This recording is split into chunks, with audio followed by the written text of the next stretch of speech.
Social সাইটে বা অ্যাপসে এই ছবি আমরা মিথ্যে বলেই জানতাম, কিন্তু বজবজের ঘটনা প্রকাশ্যে আসতেই বজবজ থানার আইসি তাপস সিংহের নেতৃত্বে 4টি দল তৈরি হয়। বুধবার গভীর রাতে একসঙ্গে এই 4টি টিমের অপারেশন প্রকাশ্যে চলে আসে এই চক্রের যাবতীয় তথ্য। বিহার থেকে ধরা পড়ে শ্যামপুকুরের বাসিন্দা সানি মল্লিক। 15 থেকে 20 মিনিটের মধ্যে যে কোনো মরা পশু কেটে টুকরো টুকরো করে দিতে পারত এই সানির থেকে মাংস নিত গোলাম।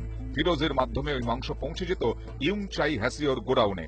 শরাফত হোসেন ভাগাড়ের মাংসের কারবারের মাথা। ধৃতদের সূত্রে জানা গেছে, শুধু বজবজ নয়, রাজ্যের আরো 6-7টি ভাগাড় থেকে মরা পশুর মাংস সংগ্রহ করা হতো।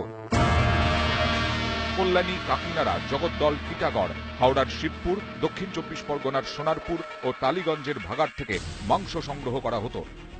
যেভাবে মরা পশুর মাংস আনা হতো বা সংরক্ষণ করা হতো তাতে পরিকল্পনার ছাপ স্পষ্ট।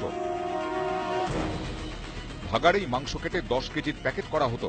ভাগাড় থেকে এই মাংস প্রতি কেজি 100 টাকা দরে বিক্রি করা হতো।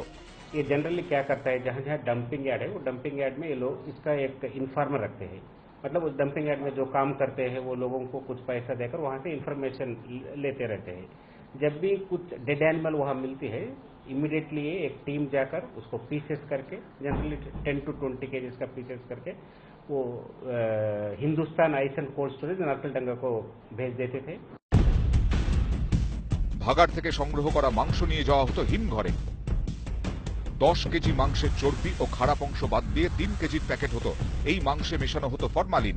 মাংস রাখা হতো -44 ডিগ্রি তাপমাত্রায়। সব মিলিয়ে হিমঘরের খরচ ছিল কেজি প্রতি 150 টাকা। অর্থাৎ কলকাতার বাজারে মাংস বিক্রি হতো কেজি প্রতি 250 টাকায়। বড় গাড়িতে মাংস যেত উত্তরপ্রদেশ ও বিহারেও। এই যে -40 ডিগ্রি সেন্টিগ্রেডে যে স্টোর করতে হয় মাংসটা, সেটাও এরা জানে। এটা স্টোর করার আগে যে ফ্যাটগুলো বের করে দিতে হয় সেটাও এরা জানে। যে ক্যালসিয়াম প্রোপিওনিক অ্যাসিডটা ইউজ করতো সেটাও কিন্তু খুব ফাইনেস্ট টেকনোলজি। তো এটা একটা পরিকল্পিত একটা বড় চাই ছাড়া এটা সম্ভব না।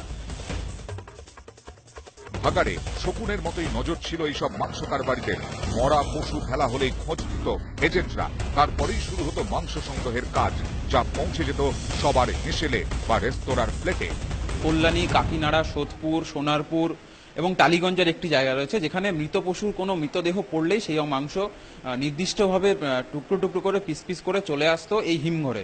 ক্যামেরা সুরজ প্রসাদ গুপ্তার সঙ্গে সুজয় পাল, নিউজ 18 বাংলা, কলকাতা।